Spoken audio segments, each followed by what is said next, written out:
السلام علیکم میرے پیارے لسنرز. کہانی شروع کرنے سے پہلے میرے فیس بک کے گروپ لبابہ حیدر آفیشیل اور میرے فیس بک پیج لبابہ حیدر کو جوائن کریں. میرے پیج اور گروپ کا لنک ڈسکرپشن باکس میں بھی موجود ہے. میں آپ کا وہاں انتظار کر رہی ہوں. شکریہ. وہ کچھ ہی دیر بعد گہری نیند میں کھو گئی، مگر میں ایک پل کے لیے بھی پلک نہ جھپک سکا.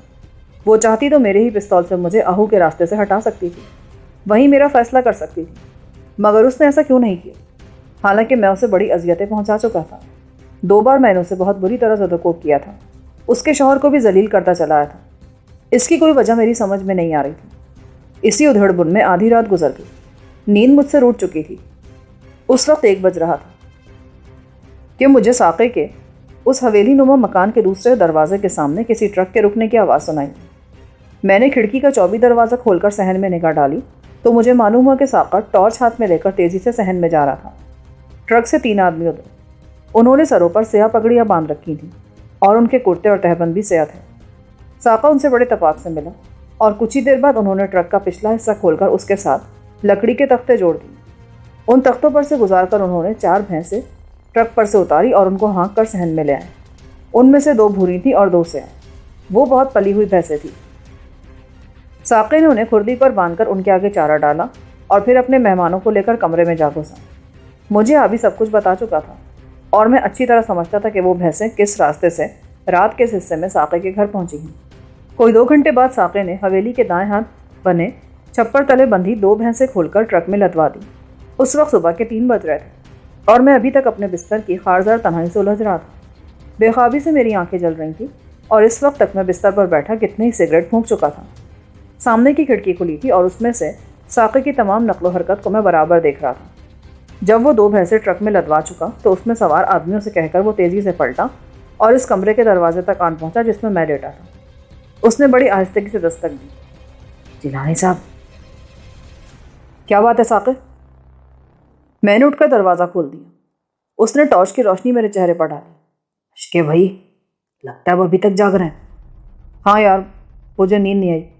تم بتاؤ بات کیا ہے؟ یہ ٹرک پتوں کی جا رہا ہے. میرا خیال ہے آپ دونوں اس میں بیٹھ کر چلے جائیں، اچھے رہیں گے. ہاں یار، یہ تو بہت اچھا ہو جائے گا. انہیں روکو، ہم ابھی تیار ہوتے ہیں. یہ کہہ کر میں نے خانم کو جگا دیا.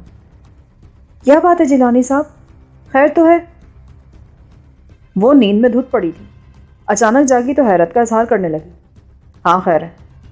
ادھر ایک ٹرک جا رہا ہے، ہم اس میں بیٹھ کر پتوں کی جا پہنچیں گے. آپ تیار ہو جائیں. میں تو بڑی گہری نیند میں تھی، ڈسٹرب کر دیا آپ نے مجھے. کوئی بات نہیں، آپ بس جلدی سے تیار ہو جائیں. یہ کہہ کر میں نے اپنا حلیہ درست کیا، منہ پر پانی کے 2 چھپاکے مارے اور سر پر پگڑی باندھ کر کھڑا ہو گیا. اس عرصے میں سروری نے بھی خود کو کیل کاٹے سے لیس کر لیا تھا. ٹرک ڈرائیور چہرے مور اور حلیے کے اعتبار سے مجھے کوئی چھاچھی معلوم ہوتا تھا. یہ بڑی بڑی مونچھیں پال رکھی تھی اس نے. آنکھیں اس کی چڑھی ہوئی تھیں. یوں لگتا تھا جیسے وہ ابھی ابھی پوری بوتل چڑھا کر باہر نکلا ہے. انگلیوں میں اس نے بڑی بڑی نانا شاہی قسم کی انگوٹھیاں پہن رکھی تھیں جن میں مختلف رنگوں کے نگینے جڑے تھے. موٹی اون کی لوئی اس نے کندھوں پر ڈال رکھی تھی. جب میں ٹرک کی اگلی سیٹ پر سروری کو بائیں ہاتھ پر اپنے پاس بٹھا چکا تو ساقہ بولا. یار گھیبا خان، ان کو ادھر پتوں کی میں اتار دینا. تمہیں ساری بات تو میں نے بتائی دی ہے. اور فکر نہ کرو میرے بادشاہ، باؤ جی کو کوئی تکلیف نہیں ہوگی. یہ کہہ کر اس نے ایک نظر میرے چہرے پر ڈالی اور ٹرک آگے بڑھا دیا. اس کے دوسرے ساتھی پیچھے بیٹھ گئے تھے. جب ہم شہر سے باہر نکلے تو گھیبا خان بولا. باؤ جی، ادھر پتوں کی میں آپ کس کے پاس جانا ہے اتنی سویرے؟ میرے ایک دوست ہیں وہاں، ہم ان کے گھر جائیں گے. میری بات سن کر وہ میری طرف جھکا اور دبے لہجے میں بولا. باؤ جی، دانا اچھا چنا ہے آپ نے، پرانی محبت ہوگی آپ کی. اس کی آواز میں ہلکی سی تھرتھراہٹ تھی جو اس کے خبر سے باطن کا پتہ دیتی تھی. کیا مطلب؟ میرا مطلب ہے باؤ جی، بڑی سوڑی ہے یہ، کہاں سے اٹھایا اسے آپ نے؟ مجھ سے ایسی باتیں مت کرو گھیبا خان، سامنے دھیان رکھو. میں نے اب کی بار ذرا دبنگ لہجے میں کہا. وہ ٹھہر ٹھہر کر سروری خانم پر یوں نظر ڈالتا جیسے وہ اسے نظروں میں تول رہا ہو، ٹٹول رہا ہو. اوے چیمے، وہ بدبخت پانی ڈالا تھا اس میں کہ نہیں؟ اس نے میری بات سنی انسنی کر کے بڑے کرخت لہجے میں پیچھے بیٹھے اپنے ساتھی سے پوچھا. ہاں استاد جی، سب کام میں نے ٹھیک کر دیا تھا ادھر کھرل پور میں. پچھلی کھڑکی میں سے مجھے گھیبا خان کے کلینر کی آواز سنائی تھی. وہ بھی سر اسی روزن میں ڈال کر سروری خانم کو دیکھنے میں مصروف تھا اور ایک عجیب سی مسکراہٹ اس کے لبوں پر چمٹی ہوئی تھی۔ ٹرک اب بڑی سڑک پر جا چڑھا تھا اور اس کے سامنے کی روشنیوں میں رات کا پچھلا پہر بہت پراسرار نظر آ رہا تھا۔ سردی اس گھڑی اپنے عروج پر تھی اور سروری خانم کے پاس نہ کوئی اونی چادر تھی نہ کوٹ۔ میں نے اپنا کمبل کھول کر اس کے کندھوں پر ڈال دیا۔ وہ بالکل چپ اور کھوئی کھوئی سی نظر آتی تھی۔ شاید رات کے واقعات نے اسے خجل کر رکھا تھا، جس کی وجہ سے وہ اپنی ہی نظروں میں گر گئی تھی۔ وہ مجھ سے کوئی بات نہیں کر رہی تھی اور مجھے احساس ہو رہا تھا کہ میرے ساتھ اس نئی راہ پر چل کر شاید انجانے وسوسوں نے اسے آندھا بوچا تھا۔ اس کا خوف بالکل فطری تھا۔ وہ اتنے سارے اجنبی مردوں میں گھری بیٹھی تھی۔ اچانک ٹرک رک گیا۔ اوئے چیمے، نیچے اتر، ہینڈل مار۔ ہیبا خان کے کہہ کر خود بھی ٹرک سے اتر گیا۔ چاروں طرف محیط سناٹا طاری تھا۔ سڑک کے بائیں ہاتھ گنے کا کھیت تھا جو یہاں سے وہاں تک پھیلا ہوا تھا۔ وہ اتنا گھنا تھا کہ اس میں ایک فوج چھپ سکتی تھی۔ کیا ہوا ہیبا خان جی؟ میں نے بلند آواز میں پوچھا۔ اس کے دونوں ساتھی انجن کا ہوڈ اٹھا کر اندر جھانک رہے تھے۔ ہیبا خان ٹرک کے سامنے سے ہو کر سروری کے سامنے جا کھڑا ہوا اور بولا، باؤ جی ذرا باہر آئیں، اسے شاید دھکا لگانا پڑے گا۔ وہ بہت سنجیدہ نظر آ رہا تھا۔ سروری سہم گئی اور اس کی آنکھوں میں خوف کی پرچھائیاں مجھے یہ احساس دلاتی تھیں کہ ساقے نے ہمیں اچھے لوگوں کو سپرد نہیں کیا تھا۔ سروری سرک کر میرے قریب آ گئی۔ ذرا دیکھے تو جیلانی صاحب، پتہ نہیں کیا ہو گیا ٹرک کو۔ کچھ بھی نہیں ہوا، فکر نہ کریں، انجن میں کوئی نقص پیدا ہو گیا ہے۔ یہ کہہ کر میں ہیبا خان کی سیٹ پر جا بیٹھا۔ ذرا باہر آئیں بابو جی، آپ کو تھوڑی سی تکلیف اٹھانا پڑے گی۔ چیمے نے انجن میں 2-3 بار ہینڈل گھمانے کے بعد میرے پاس آ کر کہا۔ میں ٹرک سے اتر کر انجن کے سامنے جا ٹھہرا۔ کیا ہوا اسے؟ پتہ نہیں باؤ جی، میرا خیال ہے کہ اس کی بیٹری ٹھنڈی ہو گئی ہے۔ چیمے نے مجھے غور سے دیکھتے ہوئے کہا۔ اب میں ٹرک کے سامنے کھڑا تھا۔ چند ہی لمحوں بعد مجھے محسوس ہوا کہ ہیبا خان اور اس کا تیسرا ساتھی قصداً میرے دائیں بائیں آن ٹھہرے ہیں۔ کمبل میں اپنے ساتھ لے کر ہی نیچے اترا تھا۔ وہ ابھی تک میرے ہتھیار نہیں دیکھ سکے تھے۔ چیما انجن سے الجھ رہا تھا۔ اچانک ہیبا خان نے جیب سے چاقو نکال لیا۔ باؤ جی ذرا ادھر کھیت تک چلو، چلو اے بکو، لے چل ان کو ادھر۔ اس کی بات سنتے ہی بکو نے مجھے باہوں میں جکڑنا چاہا، مگر میں باہیں پھیلا کر کچھ اتنی تیزی سے گھوما کہ میرا ایک ہاتھ ہیبا خان کے منہ پر لگا اور دوسرا بکو کی گردن پر۔ وہ دونوں مجھ سے پرے ہٹ گئے۔ میری نگاہ دونوں پر جمی تھی۔ وہ مجھ سے 2 قدم پیچھے ہٹ گئے۔ پشت میری ٹرک کی طرف تھی۔ اچانک مجھے اپنے پیچھے حرکت محسوس ہوئی۔ میں ایڑی پر گھوما تو صحیح، مگر دیر ہو چکی تھی۔ چیمے نے ٹرک کا ہینڈل تڑاک سے میرے سر میں دے مارا۔ وہ ایسی شدید ضرب تھی کہ اگر میں پگڑی نہ باندھے ہوتا تو میرا سر کھل گیا ہوتا، مگر پھر بھی اس ہینڈل کی بھاری موٹ جب میرے سر پر لگی تو میری آنکھوں تلے اندھیرا چھا گیا۔ میں تیورا کر نیچے گر گیا۔ چند لمحوں تک مجھے اپنے ارد گرد کا کوئی ہوش نہ رہا، مگر پھر فوراً ہی میرے خون کی کسی تیز لہر نے سر میں آ کر میری مندی ہوتی آنکھیں کو کھول دیا۔ سروری کی بھیانک چیخ میرے اعصاب پر کوڑے کی طرح لگی۔ میں فوراً ہی اٹھا، مگر اسی لمحے چیما اپنا ہینڈل میرے سر پر مارنے کے لیے ہاتھ اوپر اٹھا چکا تھا۔ سر بچانے کے لیے میں ایک طرف ہول گیا تو اس کا وار میرے کندھے پر پڑا۔ ہینڈل میری اسٹین گن سے ٹکرایا۔ چھن کسی آواز پیدا ہوئی۔ میں غصے کی شدت سے تڑپتا ہوا اٹھا اور چیمے سے جا ٹکرایا۔ وہ پیچھے گرا تو اچانک ہیبا خان میرے اوپر آن گرا، یوں کہ اگر میں ذرا سی غفلت دکھاتا تو اس کا چاقو میری کمر میں دھنس چکا ہوتا۔ میں نے اس کی کلائی اپنے بدن سے دور روک کر پوری قوت سے اسے اپنی کمر پر اٹھا کر دوسری طرف الٹا دیا۔ وہ دھڑام سے انجن کے اگلے حصے پر گرا۔ میں ابھی اپنا توازن صحیح طور پر قائم نہ کر سکا تھا کہ بکو نے نیچے جھک کر پیچھے سے میری دونوں ٹانگیں پکڑ کر مجھے منہ کے بل گرا دیا۔ چیما ایک بار پھر ٹرک کا ہینڈل تول کر مجھ پر حملہ آور ہو رہا تھا، مگر میں تیزی سے الٹ کر انجن کے نیچے جا گھسا۔ وہ ایک لحظے کی فرصت میرے لیے بہت کام آئی۔ میں نے جیب سے چپشا نکالا اور چیمے کی ٹانگوں پر گولی داغ دی۔ اس کا دھڑ مجھے نظر نہیں آ رہا تھا۔ گولی اس کی ران میں لگی تو وہ چیخ کر پیچھے ہٹا۔ ہینڈل اس کے ہاتھ سے چھوٹ گیا تھا۔ ٹرک کے نیچے لوٹ پوٹ ہوتا ہوا میں اس کے پچھلے حصے میں پہنچ کر باہر نکلا۔ اس عرصے میں ہیبا خان اور بکو ٹرک کے اندر جا بیٹھے تھے۔ بکو نے شاید سروری خانم کو دبوچ لیا تھا۔ اس کی فلک شگاف چیخیں میرے کانوں سے ٹکرائیں اور اس کے ساتھ ہی ٹرک اسٹارٹ ہو گیا۔ میں ایک ہی جست میں ٹرک کے اگلے حصے تک پہنچا، مگر ہیبا خان نے ٹرک چلا دیا تھا۔ اس کی رفتار اس نے ایک دم تیز کر دی تھی۔ میرا دماغ الٹنے لگا۔ میں نے پستول جیب میں رکھ کر اسٹین گن ہاتھ میں لی اور ٹرک کے ٹائروں پر گولی چلا دی۔ دونوں ٹائر زبردست دھماکے سے پھٹے اور ٹرک لڑکھڑاتا ہوا دائیں ہاتھ مڑا۔ ایک طرف کی سمت لڑکھڑاتا ہوا بڑھا۔ ہیبا خان شاید بڑے ہی مضبوط اعصاب کا مالک تھا۔ حادثے کو سامنے دیکھ کر اس نے ٹرک کو بریک کچھ اتنی قوت سے لگائے کہ جب وہ درخت سے ٹکرایا تو اس کی رفتار بہت کم ہو چکی تھی۔ درخت سے ٹکراتے ہی ٹرک کا دائیں دروازہ کھلا اور گھیبا خان چھلانگ لگا کر نیچے اترا۔ میں نے تاک کر اس پر گولی چلائی، مگر وہ اس ایک لمحے کے 1000ویں حصے میں زمین پر لیٹ کر کھیت کی منڈیر کو اپنی ڈھال بنا چکا تھا۔ میں بھاگ کر آگے بڑھا تو وہاں گھیبا خان نہیں تھا، وہ گنے کے کھیت میں جا گھسا تھا۔ دوسرے دروازے سے بکو نکل کر سڑک پر اترا تو میری نظر اس پر جا پڑی۔ اسے مار دینا میرے لیے کچھ بھی مشکل نہ تھا، مگر میں نے ہاتھ روک لیا۔ سامنے سے ایک بس بہت تیزی سے آ رہی تھی۔ بکو اسے دیکھتے ہی پاگل کتے کی طرح اچھل کر ٹرک سے اترا اور سامنے کے گندم کے کھیت میں جا گھسا۔ بس دندناتی ہوئی آگے نکلی تو میں بھاگ کر سروری کے پاس جا پہنچا۔ اس کے بال بکھرے ہوئے تھے اور آنکھوں میں ایسی وحشت حویدہ تھی کہ میں سمجھا کہ وہ اپنی سد بد کھو بیٹھی ہے۔ میں نے اس کو بڑی مشکلوں سے سنبھالا۔ وہ ذہنی طور پر کچھ اس بری طرح نڈھالتی کہ میری کسی بات کو سمجھتی نہیں تھی۔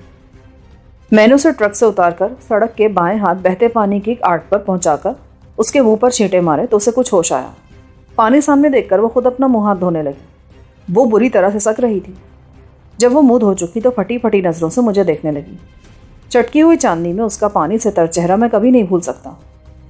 مجھے افسوس ہے خانم کہ میری وجہ سے آپ کو اتنی تکلیف اٹھانی پڑی۔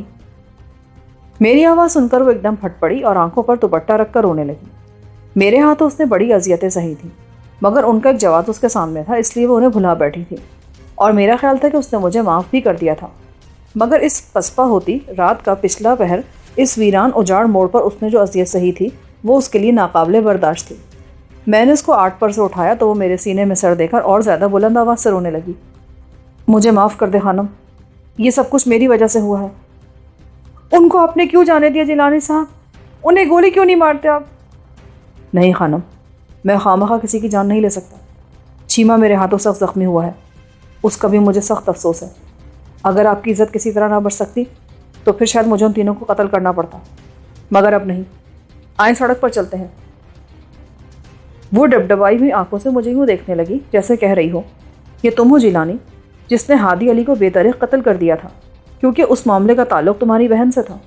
اس کے ہر کام کے لیے تیار ہو جاتے ہو، مگر یہاں اہو کی بیوی پر درندے چڑھ دوڑتے ہیں۔ ان کے خلاف تم ایسا کوئی قدم نہیں اٹھاتے، محض اس لیے نا کہ وہ اہو کی بیوی تمہاری کچھ نہیں لگتی۔ اس کے خیالات کو پڑھتے ہوئے میں نے اس کے دونوں ہاتھ اپنے ہاتھوں میں تھام لیے۔ ایسا مت سوچیں، مجھے آپ کی عزت بھی اتنی عزیز ہے جتنی آسیہ اور نفیسہ کی۔ بس میرے حساب کتاب میں غلطی ہو گئی، بہرحال آپ بچ گئی، یہی بہت کافی ہے۔ ہاں تو جیلانی صاحب، آپ میرے ساتھ نہ ہوتے یا کوئی اور ہوتا پھر تو آج میں تباہی ہو گئی تھی۔ یہ لوگ ایسے ہی کمینے ہوتے ہیں۔ دفع کریں، سب مردی ایسے ہوتے ہیں، ان کی درندگی سدا سے ہی ایسی رہی ہے۔ یہ کہہ کر میں اسے آہستہ آہستہ چلاتا ہوا سڑک پر لے آیا۔ رات اور پیچھے ہٹ گئی تھی، مگر صبح کا تارا بھی کہیں نظر نہیں آتا تھا۔ ہم دونوں کتنی ہی دیر تک کھڑے رہے۔ میں نے گن ایک بار پھر کمبل کے نیچے چھپا لی۔ چیمے کا کہیں دور دور تک نشان نظر نہیں آتا تھا۔ میرا خیال ہے وہ مجھ سے خوفزدہ ہو کر گنے کے کھیت میں گھس کسی جگہ بیٹھا اپنی ران کا زخم چاٹ رہا ہوگا۔ گھیبا خان بھی اسی کھیت میں تھا، اور بکو سڑک کی دوسری جانب کہیں چھپ کر بیٹھا تھا۔ چپ چاپ پر جیب کے اندر ہاتھ ڈال کر میں نے اپنی گرفت مضبوط کر لی تھی۔ اب میں ایک لہجے کے لیے بھی کسی خطرے کو سر اٹھانے کی مہلت نہیں دے سکتا تھا۔ پتوکی کی طرف جانے والی کئی بسیں ہمارے پاس سے گزر گئیں، مگر کسی نے بھی ہمیں نہ اٹھایا۔ میرا خیال ہے وہ یا تو سب کے سب بھری ہوئی تھی یا پھر ڈرائیور رات کے اس حصے میں سڑک پر کھڑے کسی آدمی پر بھروسہ کرنے کو تیار نہ تھے۔ کوئی آدھے گھنٹے بعد مجھے خالی ٹیکسی وہاں سے گزرتی نظر آئی۔ اسے میں نے ہاتھ دیا تو وہ رک گئی۔ ہم دونوں پر گہری گہری نظریں ڈالتا ہوا ڈرائیور بولا، کہاں جانا ہے آپ کو بھائی جی؟ مگر میں اس کو جواب دینے کے بجائے پچھلا دروازہ کھول کر اندر جا گھسا۔ سروری بھی تیزی سے میرے قریب آ بیٹھی۔ چل یار، ہمیں ادھر پتوکی لے چل۔ میں تو وہیں سے آ رہا ہوں بھائی جی، لاہور جانا تو لے چلتا ہوں۔ نہیں یار، 2 گھڑی دیر سے چلے جانا، ہمیں بس پتوکی پہنچا دو، ہم بہت پریشان ہو رہے ہیں۔ وہ مان تو گیا، مگر کرایہ اس نے دگنا طلب کیا۔ کرائے کی فکر نہ کر یار، ہمیں ہماری منزل پر پہنچا دے، مہربانی ہوگی تیری۔ پتہ نہیں مجھے کیا ہوتا جا رہا تھا، میرے اندر ایک ابلتا ہوا خوخار جذبہ تھا، وہ سرد پڑتا جا رہا تھا۔ اب مجھے طیش نہیں آتا تھا۔ آسیہ کو یہ دوسری بار اپنے دوستوں کے ہاتھوں کھو دینے کے بعد میرے دل و دماغ کی کیفیت عجیب سی ہو رہی تھی۔ وہ پہلے سے تنخوئی میرے اندر باقی نہیں رہی تھی۔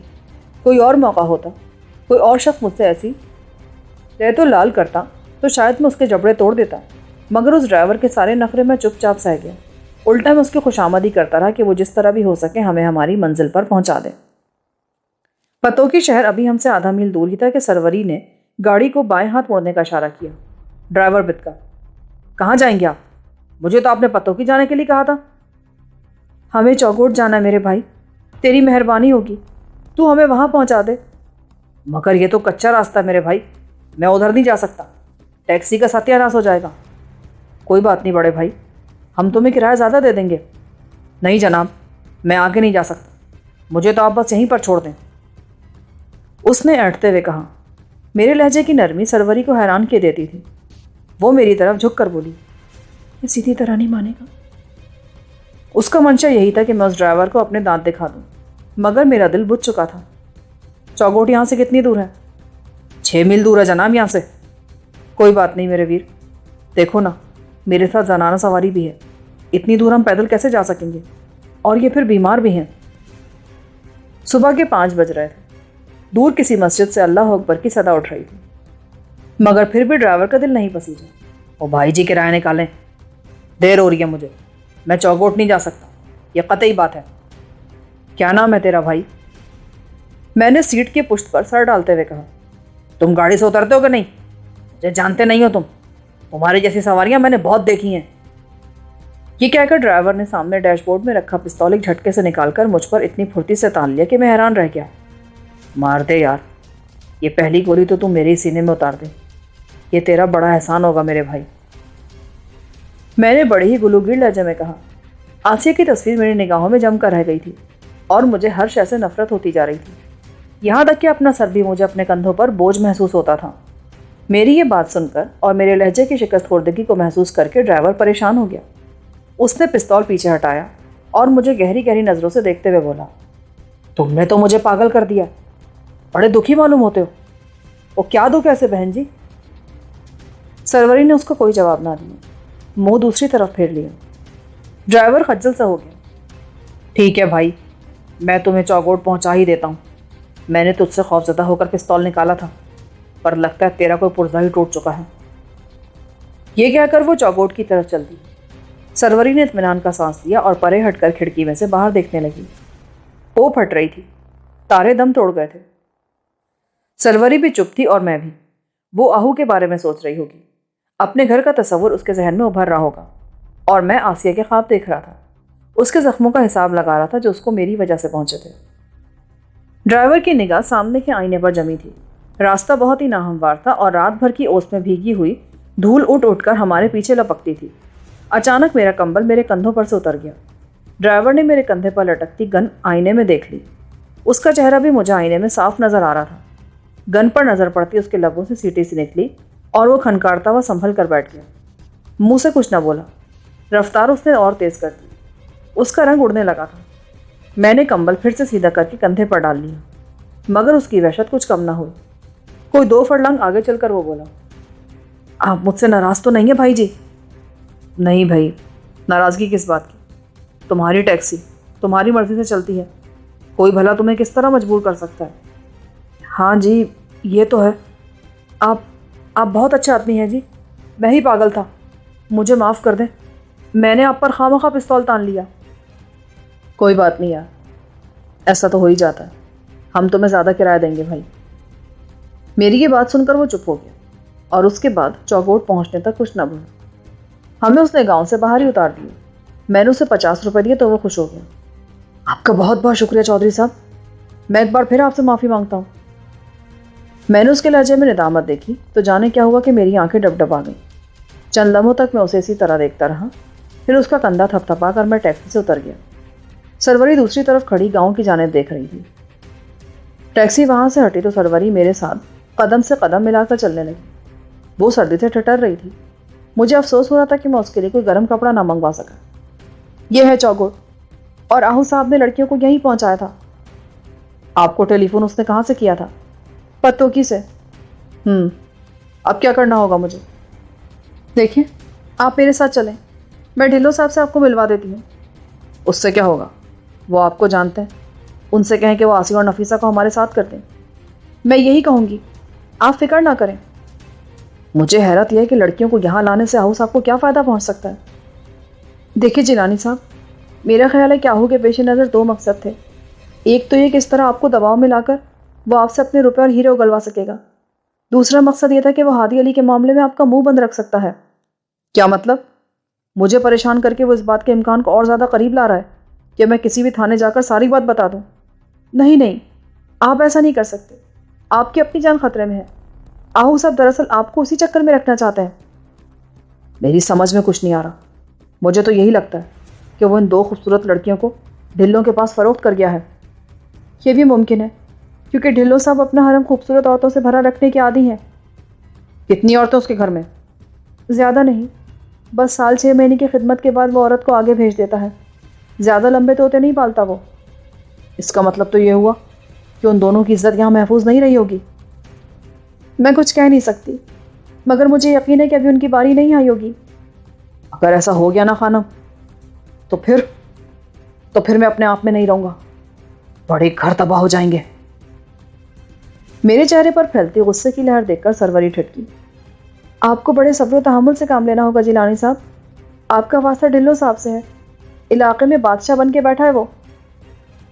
اب ہم گاؤں کے قریب پہنچ چکے تھے اور چڑھتے سورج کی روپھیلی کرنیں درختوں کو چھونے لگی تھیں۔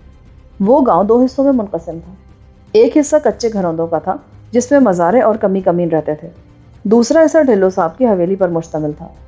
حویلی کئی ایکڑ زمین پر پھیلی تھی۔ اس کی عمارت ایک وسیع و عریض 4 دیواری کے وسط میں کھڑی تھی۔ گاؤں میں داخل ہونے سے پہلے میں نے سروری کو ایک جگہ روک لیا۔ جی کہیے۔ اس بات کی کیا ضمانت ہے کہ آپ حویلی میں جا کر بدل نہیں جائیں گی؟ کیا مطلب ہے آپ کا؟ آپ کو مجھ پہ اعتبار نہیں ہے؟ میرا مطلب صاف ہے، میں بہت دکھی ہوں، مجھے آسیہ تک پہنچا دے، میں کوئی اور جھٹکا برداشت نہیں کر سکوں گا۔ مجھ پر بھروسہ رکھے جیلانی صاحب، میں وہ سروری نہیں رہی ہوں اب۔ آپ نے تو میری کایا پلٹ دی ہے، میں اپنے آپ سے شرمندہ ہوں، میں آپ سے دھوکہ نہیں کر سکتی، آپ بالکل پریشان مت ہو۔ یہ کہہ کر اس نے میرا بازو تھپ تھپایا۔ مجھے نہیں معلوم تھا، آپ کے بارے میں سخت غلط فہمی میں مبتلا تھی، مگر اب تو میں آپ کی احسان مند بھی ہوں کہ آپ نے آج میری عزت بچائی۔ یہ کوئی معمولی بات نہیں ہے، میں آہو کے ساتھ بھی ہوتی تو ایسے حالات میں وہ بھی کچھ نہیں کر سکتا تھا۔ پہلی بار اس نے آہو کے لیے صاحب کا لفظ استعمال نہیں کیا تھا۔ ٹھیک ہے چلے، جو ہوگا دیکھا جائے گا۔ یہ کہہ کر میں اس کے ساتھ چلنے لگا۔ پختہ حویلی کے بڑے سے 10 فٹ اونچے دروازے کے سامنے پہنچ کر ہم رک گئے۔ دروازے کی کھڑکی کھلی ہوئی تھی۔ ہمیں سامنے دیکھ کر ایک آدمی باہر نکلا۔ وہ کندھے سے پستول لٹکایا ہوا تھا۔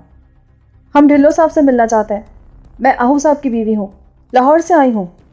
آؤ جی آیا نو، اندر چلو بی بی، آپ بھی چلیں بھائی جی۔ یہ کہہ کر وہ آدمی ہمیں کھڑکی میں سے گزار کر اندر لے گیا۔ دائیں ہاتھ ایک وسیع کمرہ تھا جس میں ہر طرف دیوار کے ساتھ 20 کے قریب کرسیاں دھری تھیں۔ ان کے سامنے ایک لمبی سی میز تھی، دوسری دیوار کے ساتھ بھی اتنی ہی کرسیاں پڑی تھیں اور ان کے سامنے بھی خاصی لمبی میز تھی۔ فرش پر نیلے رنگ کی موٹی دری بچھی تھی۔ میزوں کے درمیان جگہ کھلی تھی۔ 4 کرسیوں پر ڈھلو صاحب سے ملنے والے آدمی بیٹھے تھے، وہ بھی غرض مند تھے اور صبح ہی صبح وہاں آ گئے تھے۔ اس ملازم نے مجھے کرسی پر بٹھایا اور سروری کو ساتھ لے کر کمرے سے باہر نکل گیا۔ سروری کا ٹیچی کیس میرے پاس ہی تھا، اس میں میری بھی کئی چیزیں بند تھیں۔ میرے دل میں عجیب سی پکڑ دھکڑ ہو رہی تھی۔ میں ایک ایسے اجنبی دروازے پر بیٹھا تھا جس کے مکینوں کے بارے میں مجھے کچھ نہیں معلوم تھا۔ میں نہیں جانتا تھا اگلی گھڑی مجھ پر کس انداز سے وارد ہوگی۔ میرے سامنے دیوار کے ساتھ لگی کرسیوں پر جو 4 آدمی بیٹھے تھے اپنی وضاقت کے اعتبار سے بڑے ہی مفلوق الحال نظر آتے تھے۔ ان کی بھی کوئی باولی غرض انہیں کھینچ کر اس بڑے در پر لے آئی تھی جس کے پیچھے میری بہن آسیہ بند تھی۔ وہ دروازہ بھی جیل کے دروازے جیسا تھا، اونچا اور فراخ۔ میری نظریں اس کمرے کا جائزہ لے رہی تھیں۔ مجھے محسوس ہوا کہ اس کمرے میں کئی اشتہار ٹنگے ہوئے ہیں۔ وہ ایک سیاسی پارٹی کی انتخابی مہم کے اشتہار تھے اور ان کی عبارتوں سے صاف ظاہر تھا کہ وہ پارٹی جس کا امیدوار ہادی علی تھا اس پارٹی کو ایک آنکھ نہ بھاتی تھی۔ ان اشتہاروں کو پڑھ کر مجھے محسوس ہوا کہ انتخابات کچھ زیادہ دور نہیں تھے، نامزدگیوں کے دن قریب آ گئے تھے اور اس علاقے میں مختار ڈھلوں کی انتخابی مہم زوروں پر تھی اور مختار کو فرشتہ ثابت کیا گیا تھا۔ وہ سب کچھ دیکھ کر مجھے ایک بار پھر یہ احساس ہونے لگا تھا کہ آہو کا مختار ڈھلوں کے گھر پہنچنا بے وجہ نہیں تھا۔ وہ اس زمیندار کی بھی مدد کر رہا تھا اور اس کوشش میں تھا کہ مختار ڈھلوں قومی اسمبلی کا رکن بن جائے۔ ابھی مجھے وہاں بیٹھے 15-20 منٹ ہی ہوئے تھے کہ وہی ملازم جو سروری کو لے کر اندر گیا تھا تیز تیز قدم اٹھاتا آیا۔ آؤ جی بادشاہ، آپ کو ڈھلو صاحب نے بلایا ہے۔ میں کمبل سنبھالتا ہوا اٹھا اور اس کے پیچھے چل دیا۔ کمرے سے نکل کر ہم ڈیوڑی میں آئے اور ڈیوڑی کا اندرونی دروازہ عبور کر کے حویلی کی طرف چلتی ہے۔ سامنے پختہ اینٹوں کی ایک سڑک سی بنی تھی جس پر سے ایک ٹرک آسانی سے گزر سکتا تھا۔ اس کے دو رویا اونچے اونچے سروں کے درخت لگے تھے اور ان درختوں کے پیچھے وسیع قطع زمین پر پھلدار اور پھولدار درخت اور پودے اگے تھے۔ درمیان میں خوبصورت روشیں بنی تھیں اور ایک طرف پربہار باغ کا سا نظارہ دکھائی دیتا تھا۔ وہ ملازم میرے آگے آگے چلتا ہوا مجھے حویلی کے دروازے پر لے گیا۔ وہ جدید طرز کی عمارت تھی جس کے سامنے قوس کی شکل کا ایک پورچ بنا تھا۔ وہاں ایک لمبی سی سرخ رنگ کی گاڑی کھڑی تھی۔ ملازم نے مجھے پورچ میں سے گزار کر ایک برآمدے میں پہنچایا، پھر ایک دروازے کا جالی دار پٹ کھول کر بولا، آپ کے پاس کوئی ہتھیار وغیرہ ہو تو مجھے دے دیں، واپسی پر مل جائے گا۔ یہ بات اس نے کچھ ایسے غیر متوقع انداز میں کہی کہ میں سن ہو کر رہ گیا۔ چند لمحوں تک میں سوچ میں ڈوبا رہا۔ وہ میرے قریب ہو کر بولا، ڈھلو صاحب سے ملنا ہے کہ نہیں؟ ملنا تو ہے، مگر وہ یہ شرط کیوں لگاتے ہیں؟ ڈھلو صاحب سے سب لوگ اسی طرح ملتے ہیں، انہیں ہتھیاروں سے نفرت ہے۔ مگر تم نے بھی تو پستول باندھ رکھا ہے۔ میں تو ان کا نوکر ہوں بادشاہ، ان کے در کا کتا، میرے دانت تو تیز ہونے ہی چاہیے نا۔ مجھے بھی کتا بناؤ گے؟ زیادہ بحث نہ کر بھائی، مجھے اور بھی بہت سے کام ہیں۔ ٹھیک ہے، مجھے یہ ہتھیار واپسی پر مل جانے چاہیے، میں نے کہا اور بڑے بجھے دل سے اپنی اسٹین گن اور چپشا ان کے حوالے کر دیے، مگر ان کو خود سے جدا کرتے ہوئے میرا بدن کانپ کر رہ گیا۔ اگر وہ ڈیوڑی میں مجھ سے سوال کرتا تو میں آگے جاتا ہی نہیں، لیکن جس مقام پر پہنچ کر اس نے مجھ سے میرے ہتھیار طلب کیے تھے وہاں سے لوٹ کر جانا مجھے محال نظر آتا تھا۔ کوئی اور چیز تو نہیں ہے؟ کوئی چاقو شاقو؟ نہیں۔ میری یہ بات سن کر اس نے میرے سارے جسم پر ماہر پولیس افسروں کی طرح ہاتھ پھیرا۔ جب اسے تسلی ہو گئی کہ نوٹوں اور سگریٹوں کے سوا میرے پاس کوئی اور چیز نہیں تو اس نے دروازہ کھول کر مجھے اندر داخل کر دیا۔ سامنے ایک راہداری تھی، وہ میرے ساتھ چلتا ہوا آگے بڑھا اور دائیں ہاتھ کا ایک دروازہ کھول کر بولا، اندر چلے جائیں، ڈھلو صاحب آپ سے یہیں ملیں گے۔ میں نے اندر قدم رکھا تو معلوم ہوا کہ سارا کمرہ سندل کی خوشبو سے مہک رہا تھا۔ اس خوشبو کا مہم سا احساس مجھے راہداری میں بھی ہوا تھا، جس کے فرش پر دبیز قالین بچھا تھا، اتنا دبیز کہ کسی کے قدموں کی چاپ ابھر ہی نہیں سکتی تھی۔ اس سے کہیں زیادہ خوبصورت اور دبیز قالین کمرے میں بچھا تھا۔ دائیں ہاتھ ہیٹر جل رہا تھا، برقی ہیٹر۔ یہ بڑی عجیب بات تھی کہ اس گاؤں میں سے گزرتے ہوئے میں نے کسی بھی جگہ بجلی کا کوئی کھمبا یا تار نہیں دیکھا تھا، مگر ڈھلوں کے گھر میں بجلی موجود تھی۔ بعد میں مجھے معلوم ہوا کہ اس آدمی نے وہاں اپنا جنریٹر لگا رکھا تھا جو اتنا طاقتور تھا کہ اس حویلی کی تمام ضرورتیں پوری کر رہا تھا۔ کمرے میں 2 صوفے دھرے تھے جن کے سامنے کشمیری طرز کی اخروٹ کی بنی ہوئی میزیں رکھی تھیں۔ میں ایک صوفے میں دھنس کر بیٹھ گیا اور سگریٹ سلگا کر پینے لگا۔ مجھے وہاں بیٹھے آدھا گھنٹہ گزر گیا، مگر ڈھلو صاحب وہاں نہ آئے۔ البتہ اس عرصے میں ایک ادھیڑ عمر کی عورت 2 بار اندر آئی۔ پہلی بار تو وہ میرے لیے چائے، مکھن، انڈے اور ٹوسٹ لائی، اور اس کے کوئی 20 منٹ بعد وہ میرے سامنے پھل رکھ کے گئی۔ جب وہ جانے لگی تو میں نے اس کو روکا۔ وہ ڈھلو صاحب کہاں ہیں بیوی؟ میں تو ان کے انتظار میں بوڑھا ہو گیا ہوں۔ پتہ نہیں جی، مجھے تو صغیر خان نے کہا تھا کہ میں آپ کو ناشتہ اور پھل دے آؤں۔ یہ صغیر خان کون ہے؟ وہ جی حویلی کا منشی ہے نا، اس نے مجھے یہی بولا تھا۔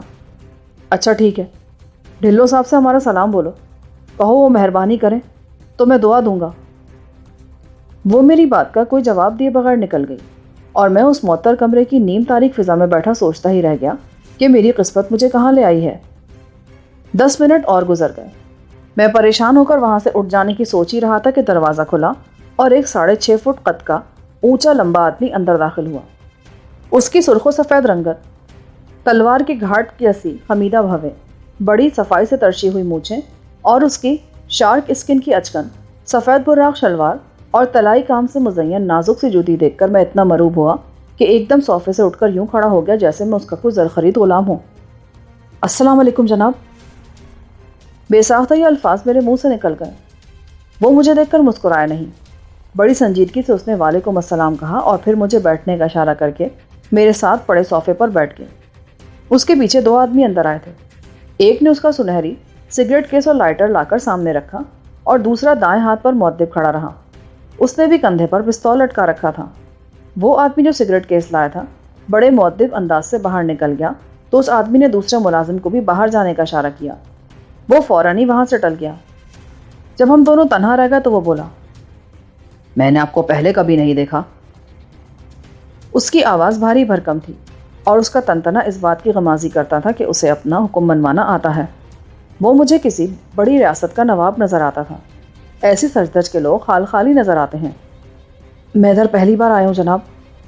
کیسے آئے ہیں آپ؟ میں کچھ دیر چپ رہا۔ بتایا نہیں آپ نے کہ آپ کا جدھر آنا کیسے ہوا؟ وہ بے حد سنجیدہ نظر آ رہا تھا۔ وہ میری طرف دیکھنے کے بجائے اپنے لائٹر سے کھیل رہا تھا۔ میرا خیال تھا آپ کو میری حاضری کا مقصد معلوم ہوگا۔ نہیں، آپ مجھے بتائیں گے تو پتہ چلے گا نا، ورنہ خود میں کیسے سمجھ سکتا ہوں؟ میں دراصل اپنی بہن آسیہ اور اس کی سہیلی نفیسہ کے لیے آیا ہوں۔ اوہ، میں سمجھا، وہ جنہیں آہو صاحب یہاں لائے تھے؟ اس نے مصنوعی حیرت کا اظہار کیا۔ جی ہاں، میں اسی سلسلے میں آیا ہوں ڈھلو صاحب۔ وہ بیچاریاں دونوں بہت مظلوم ہیں اور آپ کے پاس میں داد رسی کے لیے حاضر ہوا ہوں۔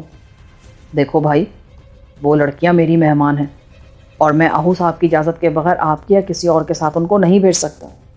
اجازت؟ وہ آہو صاحب کی بیوی نہیں ملی آپ سے؟ سروری خانم ملی ہیں، اور اچھا ہے کہ وہ یہاں آ گئی ہیں۔ میرے دل میں ان کی بڑی عزت ہے، وہ بھی تو مظلوم ہیں۔ میں سمجھا نہیں جناب۔ سمجھ جائیں گے نا، انہیں آپ نے کہاں سے اٹھایا تھا؟ اوہ، تو یہ بات ہے۔ میں بڑبڑایا۔ بتایا نہیں ہے آپ نے کہ وہ آپ تک کیسے پہنچی تھی؟ انہوں نے کیا بتایا آپ کو؟ مجھے ساری بات آہو نے بتا دی تھی، اس کی تصدیق سروری خانم نے بھی کر دی ہے۔ وہ ٹھیک کہتی ہیں، اور اب وہ چاہتی کہ یہ جھگڑا ختم ہو جائے۔ عین ممکن ہے کہ وہ خوف کی وجہ سے ایسا کہتی رہی ہوں۔ نہیں، میرے ساتھ تو وہ برازہ رغبت یہاں تک آئی ہیں۔ یہ بھی تو ہو سکتا ہے کہ وہ آپ کے ساتھ چال چل گئی ہوں اور آپ اپنی سادگی میں مات کھا گئے ہوں۔ نہیں جناب، ایسا نہیں ہے، ابھی آدمیت کی موت واقع نہیں ہوئی۔ وہ مسکرایا، بڑے پروقار انداز سے ہاتھ اٹھایا، جیسے کہہ رہا ہوں کہ آدمیت ملتی کہاں اس دنیا میں۔